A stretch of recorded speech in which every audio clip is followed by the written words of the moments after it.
దునియాల 200లకు మీద దేశాలున్నా పెత్తనమంతా అమెరికాదేనబ్బా. వాళ్ళు అన్నదే నడవాలి, వాళ్ళు చెప్పిందే వినాలే. ఎక్కువ తక్కువ మాట్లాడితే ఏ రాత్రో వచ్చి అధ్యక్షుని ఎత్తుకపోతారు. మళ్ళా మొన్న వెనిజులాలో చూడలే, మా మీద నీ పెత్తనం ఏందని ఎగిరిండ్రనుకో యుద్ధ విమానాలు ఎగురుకుంటూ వస్తూనే ఉంటాయి ఇరాన్ మీదకి వచ్చినట్టు.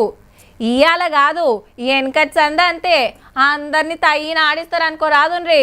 ఇక ట్రంప్ గారు వచ్చినాకైతే నెరి అయితే తైవాన్ ముచ్చట్ల తలకాయ పెడితే మంచిగుండదు చెప్తున్నా.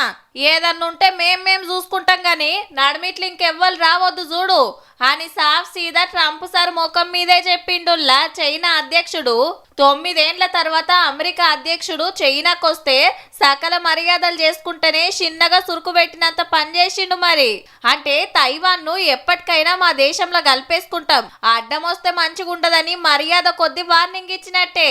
అందరికి ధమ్కీలు ఇచ్చే ట్రంప్ గారికే ధమ్కీలు ఇచ్చుడంటే మామూలు ముచ్చట కాదుల్లో.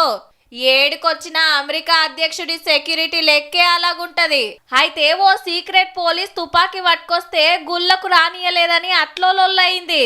దునియాల అటు అమెరికా అయితే ఇటు చైనా. మళ్ళా ఇరాన్ అణుబాంబులు తయారు చేయకుండా చూడాలి, హార్మోజ్ జలసంధి ఎప్పటికీ తెరిచే ఉండేటట్టు చూడాలని డిసైడ్ చేసినట రెండు దేశాలు.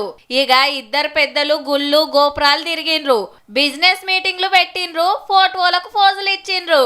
గీ దావత్ అయితే సూపరో సూపర్. నియంగానే ఈ రెండు దేశాలు ఒక్కటయ్యేనా అంటే దునియా రాజకీయమే మారుతుంది మళ్ళా.